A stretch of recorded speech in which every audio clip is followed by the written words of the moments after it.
PTV, Matt Piper, the soccer mentor.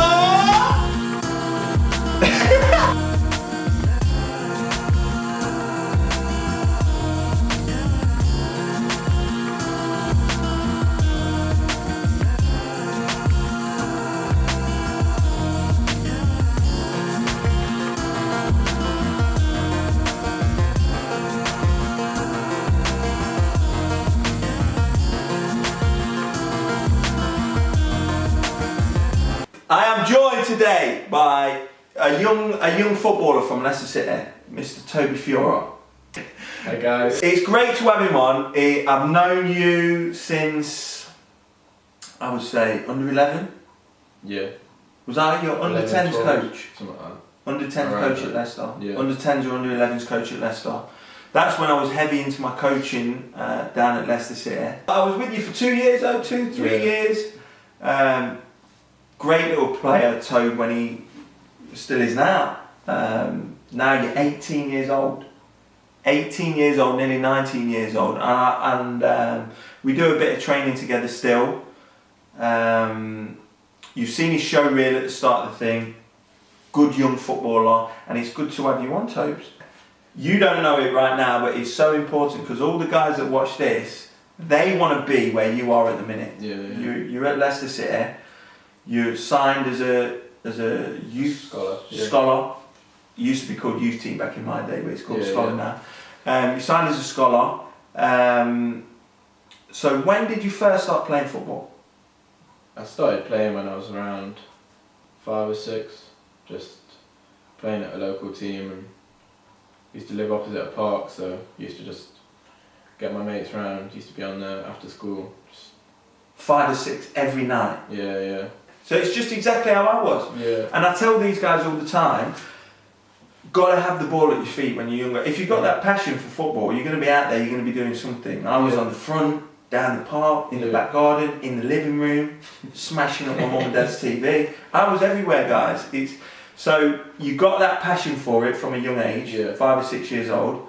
So that's when you first realised, oh, I must be good at decent at football. My mates that I used to play with on the park said they used to play for another local team, so I've gone trained with them, and that's like my team now. Yeah. Signed on for them, played for them a couple of seasons.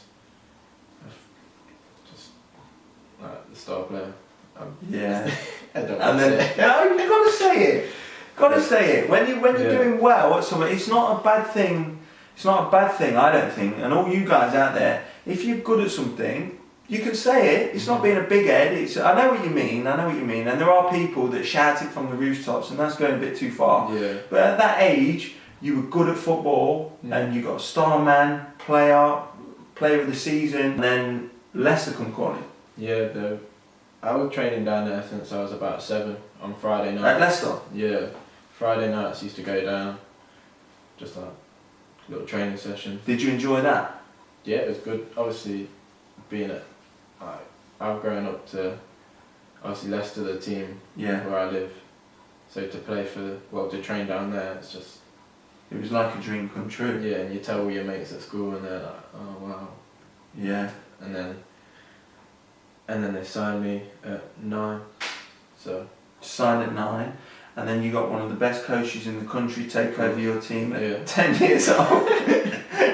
Right, and so my training back then, it was just trying to be, still at that age, it was just trying to be fun, enjoyable, not too much pressure. Yeah, there was no shouting on from the sidelines if you'd done anything wrong. No. Just a little, maybe called you over, a little word in the ear, maybe what we could try and do. So it's not, there's no, with my coaching or Leicester's philosophy really, there's no berating from the side or a manager getting really frustrated or... No, just learn from your mistakes. I think that's the big thing. That's a big thing at Leicester. And that's what's been all the way through at Leicester. Yeah, and don't be scared to try something. So if you want to dribble, don't be scared to do it. So. And did you, mind you, you've never been anywhere else, but did you find that a big help? Yeah, it's good because then you don't feel scared to do anything. Because some people will be, if you've got space in front of you and you want to dribble, but there's a pass on, like maybe not a open pass, but they might want to try and play it because they just want to please others, if you know what I mean. Exactly. So So what you've noticed there, well, and this, honestly, mate, that's a really good point. It is a good point. Is that these guys, coaches that are coaching young kids now, they're more or less shouting onto the pitch what they want them to do. yeah, So that lad is never going to learn. He's always going to be listening out for, oh, well, what should I do now? So at Leicester, basically, what we tried to coach from back then, and they still do now, yeah, is you make your own choices on the pitch. yeah. Make your own decisions for yourself, not let someone else do it for you. So at any time in your time from when you signed for Leicester to when you get to 16 to be signed as a full-time professional at the club, Yeah. what was difficult for you? Was there anything that was difficult that was the routines that you had to get in? You know, by then you have to, they're giving you food programs Yeah. to look at, extra training programs. You 14, 15 nowadays, probably even younger. Your mates are having parties at school. Yeah. I know it goes on, Toby. It's hard. Getting drinking, they start drinking, girls, Yeah. all this kind of stuff. Did you find any of that difficult? Yeah, the training days. Say you're training on a Thursday or something. You know your mates are going out. It's hard to make that sacrifice because you wanna. Obviously, you're still young as well, and you wanna like go out. But if you wanna make it as a professional, then you've got to give things up. And what was it? Was it the little voice inside your head that tells you you can't really be doing that if you want to make it? Was it your dad? Was it coaches? What? I think partly me, partly my dad, because he's obviously he knows what I could achieve, and he's trying to just get it into my head that you've got a good opportunity and like he doesn't want me to waste it, or for myself, or for obviously the family as well. Yeah, of course. It's big for me, but if I make it, then it's like amazing for my family to all the time and effort they've like to take me to training, to take me to games, like bring me back, just kind of repaying them. I put it in. I've made a video about my time of trying to make it as a professional footballer, and it's exactly the same. If I knew all my mates were at school, mate, you missed the parties of the year last night. I'm like, oh, you gutted. But at the same time, I thought, but I want that more. Do you know what I mean? I want to be a professional more. So, if you were to give advice to another young midfielder watching this, what do you see as important for a midfielder? From what you've just said there, is it moving the ball quickly? Is it positioning? Is it? I think you got to have good awareness around you. So if you're receiving a ball from, say, the left back, you got to know what's behind you. So if you don't know, and how would you do that? How would you do that? Just quick look. Yeah. So what do you call it? Comes. I call it. I think Beegs calls it. Beegs is a coach at Leicester City. I think Beegs calls it scanning. Scanning, yeah. And just have a quick scan. If you know no one's there, you turn out and you move forward. If you know someone's there, then you got to work out where your next touch is going to be. Obviously, you're not going to turn into him. Exactly. So basically, what you're saying there is, so if you've scanned and you see someone's there, the ball comes in. Yeah. Yeah. You already know where your first touch should be. Yeah. That's what an academy player like you who's made it as an academy player. That's the kind of level they need to be at. There's no longer scan, see him there, ball comes in, stop it dead. Yeah, you got to know what your next move is. You got to know what your next move is as the ball's being played. Yeah. A lot of questions have come through on here. I did a scanning video and saying that it needs. A few of the questions that came through were, if I look, a few questions came through. When I look and then I turn back round and the ball's already there, I've not got enough time to get it under control. So what would you say to people that pose that question? I'd say look even before the ball's come. Look before. You can have a look as he plays the ball as well, just a quick scan. But if you know what's around you before the ball's even come, then it's going to be like, what, a second, 2 seconds before the ball's come? So not much is going to change. If the player's 10 yards behind you, he's not going to make it up in a second maybe. Yeah. So you still got your time, and then obviously when the ball comes, you can have another look when you've got it under control as well. So I think top players work more off instinct in certain situations. Yeah, I think it's good to have a bit of both. Obviously, that scanning, know what's coming around you, but if the picture changes, then obviously you've got to do something quickly. You've got to react quickly, so it's good to have a bit of both, I think. Unfortunately, Toby said we could talk about this on air because I think it will help you guys in a way as well, and hopefully help Toby in some way, that he's unfortunately been released from, you've not got a new contract at Leicester, so you signed a 2-year scholar, a 2-year scholar. It's come to the end of that 2 years. Not that you've been released, they're just not renewing it. Yeah. So it's time to give up and walk away from football, right? Yeah. No, that's good. That's what I wanted to hear from you. And go into trials, and what advice would you give? How have you been doing in the trials? Personally, not from what the feedback they've given you. Yeah. Personally, how do you think you've done? Well? Have you played well in the trials, or? I think it's hard to adapt to their style of game, but I think in some I've done okay, some have done well. What do you mean, hard to adapt? Because obviously I was so used to playing the Leicester way for 2 years, well, all throughout my time there, but in the last 2 years obviously it's got a bit more tactical. Yeah. So I'm used to playing the Leicester way, but then... And the Leicester way is? We try to play out from the back, if not. Okay, and you get to a trial game and all of a sudden these kids are like booting it or going long, or... Just, you're coming short for the ball and then banged it over your head and you're thinking, what are you doing? Yeah. So in a trial game, so it's a one-off game where you've got to impress. Yeah. Nerves? Bit of nerves?